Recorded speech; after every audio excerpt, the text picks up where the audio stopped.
이 하나님 말씀을 보겠습니다. 하나님께서는 우리에게 주시는 말씀은 사도행전 1장 1절서부터 11절입니다.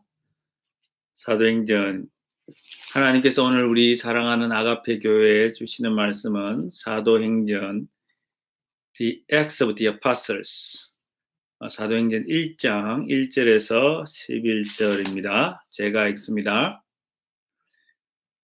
데오빌로여, 내가 먼저 쓴 글에는 무릇 예수께서 행하시며 가르치시기를 시작하신부터 그가 택하신 사도들에게 성령으로 명하시고 성천하신 날까지의 일을 기록하였노라. 그가 고난받으신 후에 또한 그들에게 확실한 많은 증거로 친히 살아계심을 나타내사 40일 동안 그들에게 보이시며 하나님 나라의 일을 말씀하시니라. 사도와 함께 모이사 그들에게 분부하여 이르시되 예루살렘을 떠나지 말고 내게서 들은 바 아버지께서 약속하신 것을 기다리라. 요한은 물로 세례를 베풀었으나 너희는 몇 날이 못되어 성령으로 세례를 받으리라 하셨느니라. 그들이 모였을 때에 예수께 여쭈어 이르되 주께서 이스라엘 나라를 회복하심이 이때니까 하니 이르시되 때와 시기는 아버지께서 자기의 권한에 두셨으니 너희가 알 바 아니요 오직 성령이 너희에게 임하시면 너희가 권능을 받고 예루살렘과 온 유대와 사마리아와 땅 끝까지 이르러 내 증인이 되리라 하시니라. 이 말씀을 마치시고 그들이 보는데 올려져 가시니 구름이 그를 가리어 보이지 않게 하더라.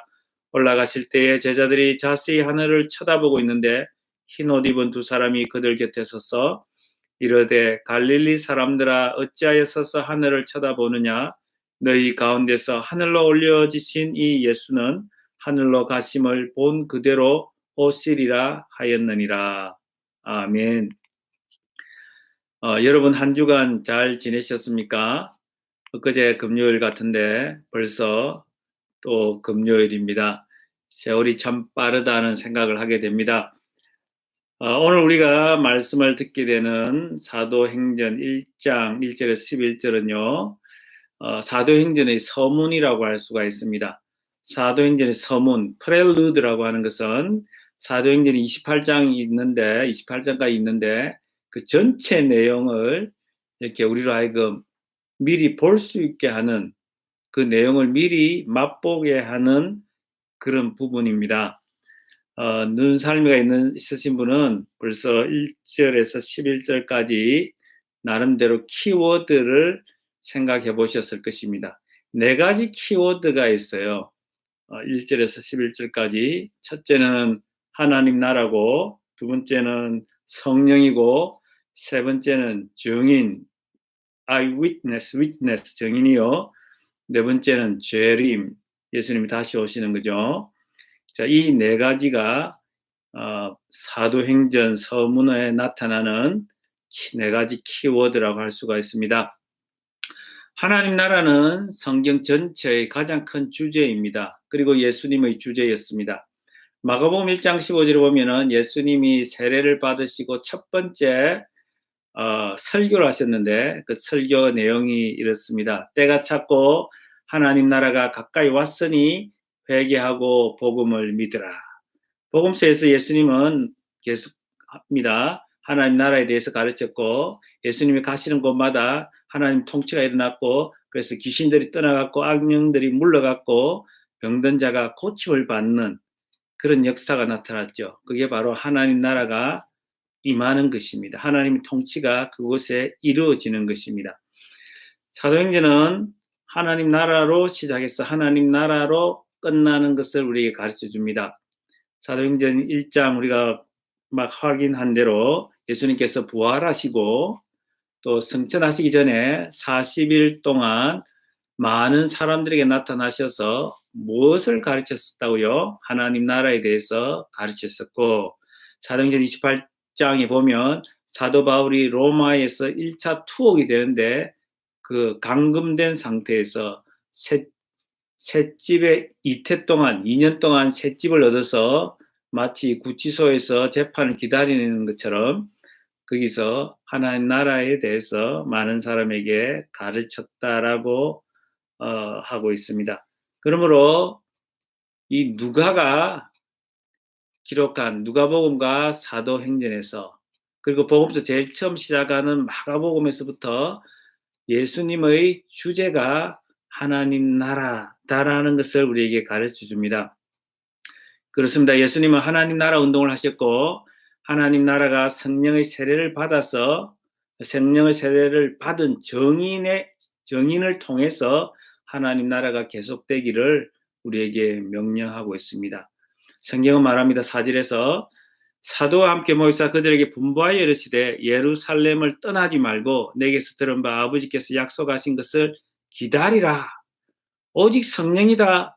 하나님 아버지가 약속하신 그것을 기다려야 한다. 그거 없이는 너희들 아무것도 할 수 없다. 그것을 받을 때까지 너희들은 기다려야 한다. 라고 말씀합니다. 떠나서는 안 되고 아버지가 약속하신 성령을 기다리라고 합니다.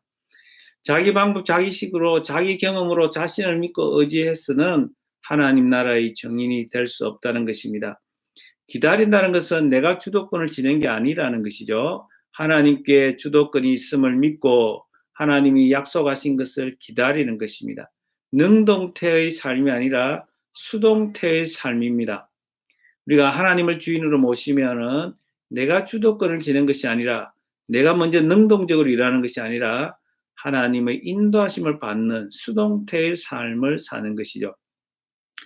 그렇습니다. 성경은 우리에게 이 기다림에 대해서 많은 이야기를 합니다. 특별히 구약에 보면은 성경의 중요한 주제라는 것을 볼 수 있는데요. 시편 130편 5절에서 7절을 제가 읽습니다. 시편 130편 5절에서 7절. 나 곧 내 영혼이 여호와를 기다리며 내가 그 말씀을 바라는도다. 파수꾼이 아침을 기다림보다 내 영혼이 주를 더 기다리나니 참으로 파수꾼이 아침을 기다림보다 더하도다. 이스라엘아 여호와를 바랄지어다. 여호와께는 인자심과 풍성한 구속이 있음이라. 여러분, 이 시인은 지금 여호와를 기다리고 있습니다. 자신의 영혼이 하나님을 기다리는 것이 마치 지금 눈꺼풀이 그 무엇보다도 무거운 파수꾼보다도 밤새도록 야간 경비를 써서 새벽을 기다리는 그 파수꾼이 아침을 기다림보다도 더 자신의 영혼이 주를 기다린다고 말합니다. 그러나 이 시인은 그 기다림 속에 반드시 하나님이 나타난다는 거예요. 하나님의 뜻이 이루어진다는 거예요. 하나님의 시간이 있다라는 것입니다. 그걸 너무도 믿기 때문에 자기의 영혼이 파수꾼이 아침을 기다림보다 더 기다린다고 말하면서 이스라엘아 여호와를 바랄지어다. 공동체를 향해서 말하는 거예요. 이스라엘아 여호와를 바랄지어다. 여호와를 기다리라. 그 안에는, 여호와 안에는 인자하심과 풍성한 구속이 있다라는 것입니다. 우리가 얼마나 환난 중에 있습니까? 참 코로나로 인해서 우리는 이게 육체적으로 갇힌 자가 됐고 포로된 자가 됐고 스스로 자기를 격리할 수밖에 없는 셀프 아이솔레이션을 택할 수밖에 없는 그런 신세가 되었습니다. 우리가 얼마든지 영적으로 마귀의 권세에 의해서 눌림을 당하고 포로가 될 수 있다는 것을 우리가 생각할 수가 있죠. 그러나 여호와께 구속이 있다는 거예요. 여호와께는 인자심이 있다는 거예요. 여호와 안에 영원한 사랑이, 언약적인 사랑이 있다는 거예요. 풍성한 구속 구원이 있다는 것입니다. 기다림은 성경의 주요한 주제 중의 하나입니다. 구약 전체에 울려 퍼지는 주제입니다. 그리고 신약에서도 기다림은 중요하게 다루어집니다. 특히 신약에서 누가는 이 부분에 대해서 누구보다도 무겁게 중요하게 다루는 사람입니다.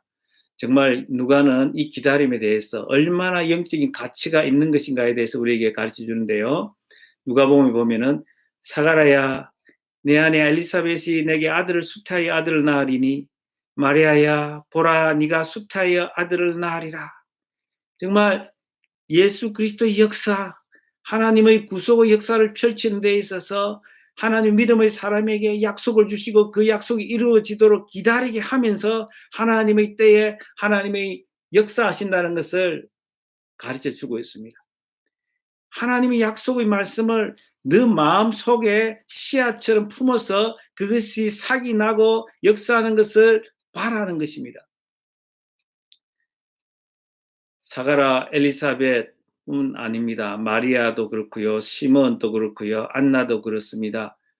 누가는 예수 그리스도 오신과 관련해서 하나님의 구원의 역사가 이 땅에 강력하게 임하는 그 시간에 바로 믿음의 사람들을 통해서 기다림의 중요성을 우리에게 가르쳐주고 있습니다. 바로 이 기다림은 어떻게 보면 가장 수동적인 것 같지만은 우리 인간이 취할 수 있는 가장 능동적이라는 것도 우리가 깨달을 수가 있습니다. 우리가 기다리는 것이 정말 땅에서 씨앗을 뿌리면 씨앗 싹이 나고 열매가 맺는 것처럼 하나님이 주신 그 약속의 말씀이 씨앗이 되어서 내 마음속에 마음밭에서 그것이 반드시 자란다라는 그 확신, 하나님 나라가 내 안에 임해서 내 안을 통해서 나를 통해서 하나님 나라가 뻗어가고 커간다라는 그 확신이 있는 것입니다. 헨리 나운에는 이렇게 말했습니다. 소원들을 물리치고 소망을 갖기 시작하는 것이 아주 중요하다는 말을 했습니다. 그게 무슨 말이냐면은 꿈의 사람, 비전의 사람, 이 기다리는 사람들은 소원을 물리치고 wishes, 개인적인 바라는 것입니다. 그러나 하나님 말씀을 통해서 우리에게 주시는 그것을 뭐라고 하냐면 말씀을 통해서 이루고자 하시는 그거, 말씀을 우리에게 품고 그 말씀이 마치 이게 생명체가 되는 것처럼 그런 것을 뭐라고 하냐면 소원이 아니고 소망이라고 합니다. 자, 말씀을 품은 사람은 소망으로 가득 채워지게 됩니다. 불안이 떠나가고 두려움도 떠나가고 하나님 나라가 그림처럼 우리 머릿속에 그려지는 것입니다. 그 약속의 말씀을 받았을 때 누가복음 1장 38절에서 마리아는 이렇게 대답합니다. 주의 계집종이오니 말씀대로 내게 이루어지이다.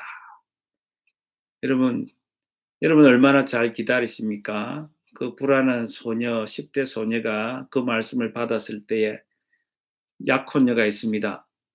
이제 곧 결혼하게 되고 함께 살아야 되는데 정말 어떻게 됩니까? 특히 그 1세기 상황에서 여자가, 소녀가, 10대 소녀가 아기를 가졌다. 그게 말이나 됩니까? 그러나 마리아는 주의 계집종이오니 말씀대로 내게 이루어지이다. 아멘으로 화답한 것입니다. 여러분 기다림이 없이는 우리가 하나님의 역사를 이룰 수가 없습니다. 기다림은 하나님을 인정하는 것입니다. 기다림은 하나님이 내 인생의 주인임을 고백하는 것입니다. 내 상식과 내 경험과 내 계산은 맞지 않지만 나는 하나님을 인정합니다. 하나님은 전능하시고 하나님은 무한하시고 나는 유한한 존재고 나는 아무것도 아닙니다라는 것을 고백하는 훈련인 것입니다. 성경에서 가장 아름다운 구절 중에 하나가 바로 누가복음 11장 39절에서 56절이라는 말이 있습니다. 그게 무슨 내용이냐면 약속의 말씀을 받은 마리아가 엘리사벳에게 갔습니다. 엘리사벳과 마리아는 요한의 어머니, 세례 요한의 어머니 엘리사벳과 마리아는 함께 거하면서 서로 기다릴 수 있게 해주었습니다. 서로 도와주면서 서로 말씀을 약속받은 말씀을 서로 나누면서 서로 비전을 꿈을 공유하면서 여러분 그렇습니다. 우리가 약속의 말씀을 가지고 있으면서 서로 나누고 공유하고 그렇게 할 때 그 꿈이 우리 안에서 우리 삶 가운데서 우리 공동체 안에서 이루어지는 것입니다. 현실화되는 것입니다.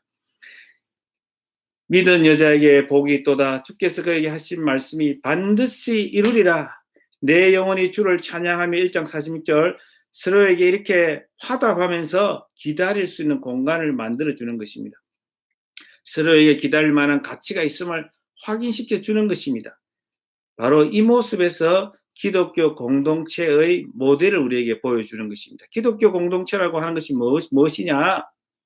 바로 말씀을 받은 자들이 말씀을 아멘으로 화답하는 사람들이 서로 모여서 함께 기도하며 그 받은 서로가 받은 그 말씀, 그 약속의 말씀을 축하해주고 격려해주고 그 말씀을 들어 올려주는 것입니다. 기다림은 항상 말씀에 대해 깨어 있음으로 해서 이루어진다는 사실을 우리는 기대해야 합니다. 시몬 와일이라고 하는 사람이 이런 말을 했습니다. 기대감을 갖고 인내하며 기다리는 것이 영적 삶의 기초이다. 기대감을 갖고 인내하며 기다리는 것이 영적 삶의 기초이다.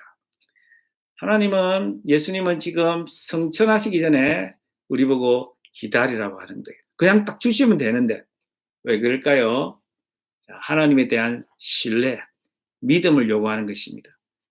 내가 약속한 대로 죽어서 부활해서 이제 성천하는 것처럼 반드시 어떤 상황에서도 내가 아버지가 보내신 그 목적대로 내가 살았던 것처럼 너희들 나를 믿지. 너희들 힘으로 안 되는 거 알지? 내가 약속한 성령을 줄 테니까 내가 죽기 전에 내가 마가 다락방에서 너희들에게 집중적으로 성령을 이야기했는데 그 성령을 반드시 받아야 돼. 그 성령은 보혜사요. 그 성령은 진리의 영이고 그 성령을 통해서 너희가 나와 함께 동거할 수 있고 동행할 수 있는 거야. 기다려라. 반드시 준다라고 주님께서 때를 확정하지 않으시고 기다리게 하셨습니다. 여러분, 성경은 계속해서 이렇게 말합니다. 예루살렘을 떠나지 말고 약속하신 것을 기다리라. 성령을 받기 위해서는 성령 세례를 받으라고 말씀합니다. 성경을 우리 한번 다시 보겠습니다. 4절에 보면 사도와 함께 모이사 그들에게 분부하여 이르시되 예루살렘을 떠나지 말고 내게서 들은 바 아버지께서 약속하신 것을 기다리라. 요한은 물로 세례를 베풀었으나 너희는 몇 날이 못되어 성령으로 세례를 받으리라. 성령의 세례를 받으라는 것입니다. 여러분, 무슨 의미입니까? 성령 세례를 받지 않고서는 감당할 수가 없다는 것, 성령 충만을 받으라는 것입니다. 성령 세례가 무엇입니까? 세례라고 하는 것은 예수 그리스도의 죽음과 부활에 동참하는 것입니다. 내가 죽었다가 부활했는데 그게 그저 그 시간에 일어나서 끝난 것이 아니라는 것입니다. 내가 죽었다는 것은 너희가 함께 죽었고 내가 죽었다고 하는 것은 너희도 나와 함께 죽었을 뿐만 아니라 내가 부활했다는 것은 너희가 함께 살아났다는 것입니다. 너희들이 이것을 성령으로 맛을 보고 경험하고 너희 몸에 흠뻑 젖도록 해서 너희가 정인이 되라고 하는 것입니다. 오직 성령이라고 말합니다. 그러나 제자들은 잘 이해를 못합니다. 때와 시기는 관심을 갖습니다. 뭐라고 합니까? 7절에서 때와 시기는 아버지께서 자기의 권한에 두셔서 너희가 알 바 아니요. 그 앞에 그들이 모였을 때 예수께 여쭈어 이르되 주께서 이스라엘 나라를 회복하시기 이때이니까 자기의 당면 문제에 집착을 합니다. 그렇습니다. 이것이 우리의 문제입니다. 그러나 예수님께서 우리에게 분명히 말씀합니다. 하나님의 영역이 있고 사람의 영역이 있다는 것입니다. 구약에 보면 다윗과 사울을 통해서 하나님께서 우리에게 분명히 가르쳐 줍니다. 하나님의 영역이 있고 사람의 영역이 있고 하나님의 때가 분명히 있다는 것입니다. 그 두 사람의 차이가 뭐였습니까? 한 사람 하나님의 주권을 인정하고 한 사람은 주권에 대한 확신이 없었습니다. 여러분, 우리는 이 부분에 있어서 다윗을 본받아야 합니다. 다윗은 정말 고통 속에서도 정말 자신이 얼마든지 손을 집어넣을 수 있는 그 상황 속에서도 하나님의 절대 주권에 대해서 순복하는 사람이었습니다. 하나님의 시간에 대해서 그 부분에 있어서 절대적으로 인정하는 사람이었습니다. 여러분, 우리가 때로는 영적 분별력이 희미할 때는 하나님의 때와 우리의 시간을 헷갈려 할 때가 있습니다. 하나님과 우리 자신을 혼돈할 때가 있습니다. 때로는 하나님의 영역에 손을 집어넣을 때가 있다는 거예요. 정말 깨닫고 나면 섬뜩할 때가 있습니다. 이건 아닌데. 그러므로 우리가 늘 깨어 있어야 됩니다. 하나님의 때를 믿고 하나님을 앞서지 않고 하나님을 내 중심에 모시고 하나님 항상 내 앞에 모심이야 라는 다윗의 고백이 우리의 고백이 되기를 바랍니다. 예수님 말씀합니다. 오직 성령이 너에게 임하면 권능을 받고 이 권능은 두나미스입니다. 막은 다이너마이트 어원입니다. 정말 산을 부숴버리는 바위를 터뜨려버리는 땅굴을 만드는 데 사용하는 그 다이너마이트 그 폭발력이 그 성령 안에서 나온다는 것입니다. 그 성령의 능력이 아니면은 너희가 내가 그렇게 했던 것처럼 하나님 나라의 전초기지가 너희가 될 수 없다는 것입니다. 하나님 나라의 전사가 되기 위해서는, 워리어를 되기 위해서는 성령을 받아야 된다는 것입니다. 너희들의 힘으로는 안 된다는 것입니다. 성령을 받으면 예루살렘과 온 유대와 사마리아와 땅끝까지 이르러 내 증인이 되리라고 말씀합니다. 복음은 경계가 없습니다. 한계를 넘어갑니다. 육체의 한계를 돌파하게 하는 것이 바로 복음의 능력이요, 성령이 주시는 권능인 것입니다. 요엘서 2장 28절에 보면 내가 내 영을 만민에게 부어주리니 너희 자녀들이 장래 일을 말할 것이며 너희 늙은이는 꿈을 꾸며 너희 젊은이는 이상을 볼 것이며 그때 내가 또 내 영을 남종과 여종에게 부어줄 것이며. 하나님이 약속하셨어요. 요엘을 통해서, 힘들고 어려운 그 시간에 요엘이라고 한 선지자를 통해서 내가 내 영을 만민에게 부어주겠다는 거예요. 예수 그리스도와 함께 연합한 자에게, 성령 세례를 받은 그 사람에게, 예수 그리스도와 함께 죽고 함께 살아난 바로 그 사람은 누구라도, 여자라도 남자라도 신분 고하를 초월해서, 나이를 초월해서 만민에게 부어주시겠다는 것입니다. 그들에게 하나님 나라에 대한 확실한 비전을 주시겠다는 거예요. 꿈을 주시겠다는 거예요. 환상을 보게 해주시겠다는 거예요. 이건 전부 다 같은 말이에요. 하나님 나라에 대한 비전을 허락하시겠다는 것입니다. 여러분, 이 장소 개념들이 나열되지만 예루살렘과 온 유대와 사마리아 땅끝까지는 심리적인 경계도 있다는 것을 우리에게 가르쳐 줍니다. 심리적으로 가장 먼 곳, 그것이 바로 사마리아입니다. 남쪽 유대 사람들이 북쪽 갈릴리로 갈 때에 사마리아를 거쳐야 하는데 사마리아를 통과하지 않고 우회해서 돌아갔다고 성경 우리에게 소개하고 있습니다. 가깝지만 우리가 가지 못하는, 뭔가 심리적 장벽 때문에 우리가 발걸음이 떨어지지 않는, 기도가 잘 되지 않는 사람이 있지는 않습니까? 여러분, 때로는 그 사람이 남편이 될 수도 있고 아내가 될 수도 있고 부모가 될 수도 있고 또 자녀가 될 수도 있습니다. 이웃이 될 수도 있습니다. 그 사람이 누구라도, 성도라 할지라도, 같은 교우라 할지라도 복음의 능력은 뚫고 갈 수 있다는 거예요. 물이 바다를 덮은 같이 하나님을 아는 지식, 성령을 통해서 나에게 주시는 그 권능이 있으면, 내가 성령 세례를 받으면, 내가 성령으로 충만해지면 그런 인간의 한계가 바로 철폐될 수 있다는 것입니다. 우리의 한계를 뛰어넘어 가는 것이 바로 정인의 삶이요, 하나님 나라의 백성인 것입니다. 성령으로 말미암아 다른 건 없고 오직 성령이 너에게 임하면, 성령밖에 없는데 그 성령을 기다려야 하고 네가 하나님께 순복하면 그 성령을 받을 수 있는데, 그 성령을 받은 자는 증인이 될 수 있고 증인 공동체가 될 수 있다라고 말합니다. 누가복음 24장에 보면 예수님께서 이렇게 말씀합니다. 부활하신 예수님께서 모세 율법과 선지자의 글과 시편의 날을 가리켜 기록된 모든 것이 이루어져야 하리라 한 말이 이것이라 하시고, 그리스도가 고난을 받고 제3일에 죽은 자 가운데서 살아날 것과 또 그의 이름으로 죄사함을 받게 하는 회개가 예루살렘에서 시작하여 모든 족속에 전파될 것이 기록되었으니 너희는 이 모든 일의 증인이라 하면, 예수님이 엠마오로 가는 두 제자에게 나타나셔서 말씀을 풀어주십니다. 그들의 마음을 열어서 말씀을 풀어줄 때 그들은 깨닫게 되었고 가슴이 뜨거워졌습니다. 그 내용 핵심이 무엇이냐? 바로 구약 전체가, 성경 전체가 예수 그리스도를 가리켰고 예수 그리스도에 대해서 이야기하고, 예수 그리스도는 무엇이냐? 예수 그리스도는 고난을 받고 제 죽은 자 가운데서 제3일 만에 살아나고 부활하시고 그 이름으로 사람들이 제3을 받고 회개하게 되고, 그 예루살렘에서 시작해서 모든 족속에게 사마리아와 땅끝까지 이르러 정인이 되리라는 그 내용이라는 거예요. 그 말씀이, 복음이 전파될 것이고 너희는 이 모든 일이 정인이 될 것이다라고 예수님께서 말씀하셨습니다. 바로 그 말씀이 사도행전에서 이어지고 있는 것입니다. 여러분, 우리는 어떻게 살아야 되느냐? 정인으로 살아야 됩니다. 하나님 나라의 비전을 가진 사람이어야 하고, 그 다음에 하나님 나라의 비전은 성령에 의해서만 그 비전에 대해서 확신을 가질 수 있는 것입니다. 그리고 우리가 성령에 의해서 권능을 받으면 예수님이 원하시는 바로 그 정인이 될 수 있는데, 그 모델이 누구냐? 바로 사도행전 26장에 보면 바울이라고 우리에게 가르쳐주고 있습니다.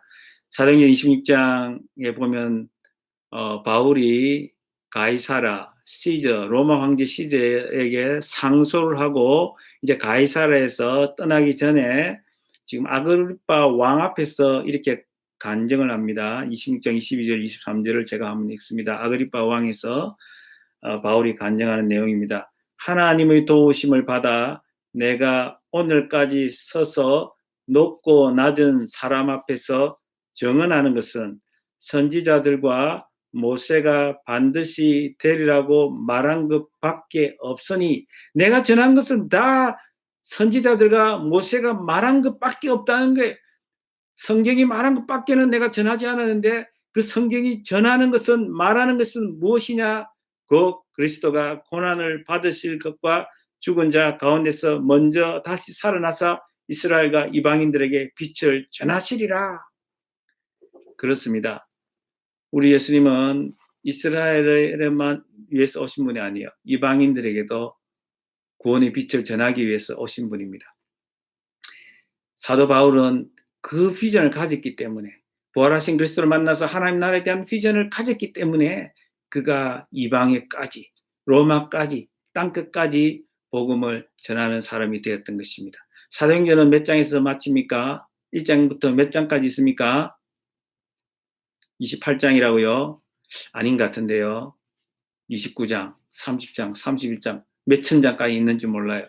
사도행전은 왜 많은 사람들이 사도행전에 대해서 이렇게 흥분을 합니까? 왜 사도행전을 또 읽고 또 묵상하고 우리의 가슴이 뜨거워진 걸 확인하면서 밖으로 나갑니까? 바로 우리의 참여를 기다리고 있는 거예요.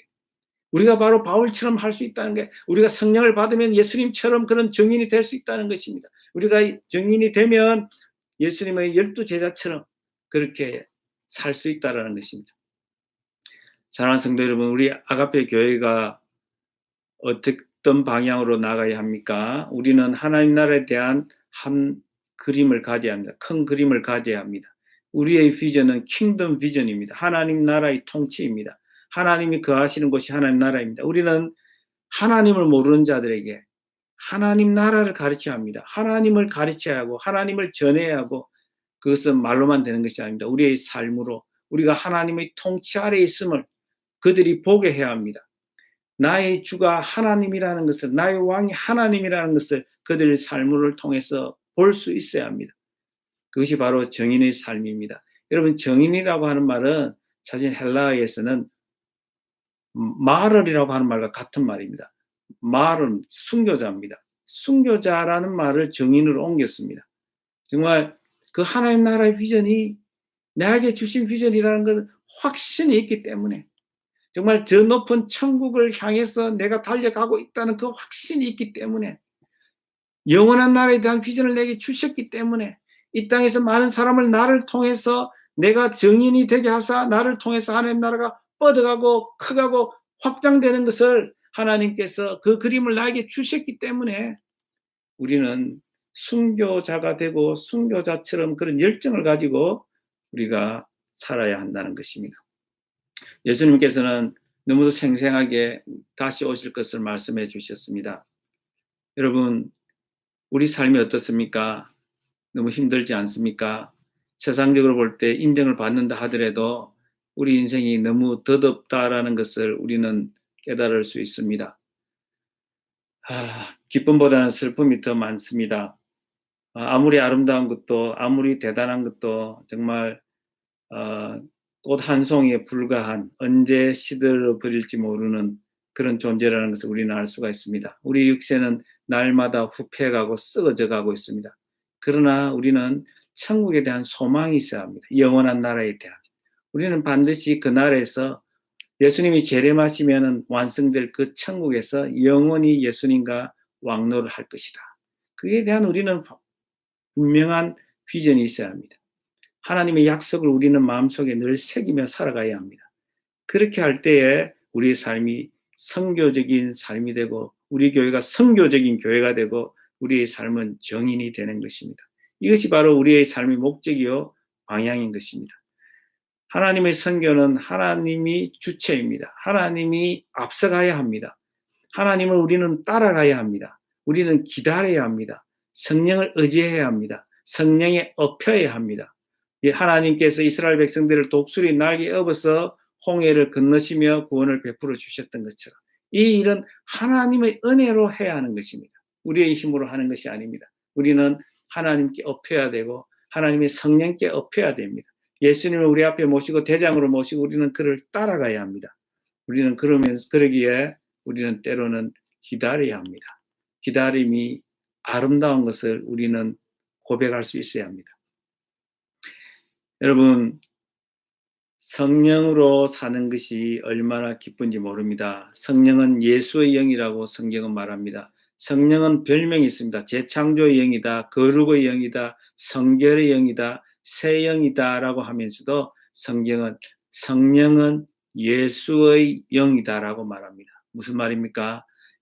부활하신 예수님이, 성천하신 예수님이 오늘 또 성령을 통해서 나와 함께 한다는 것입니다.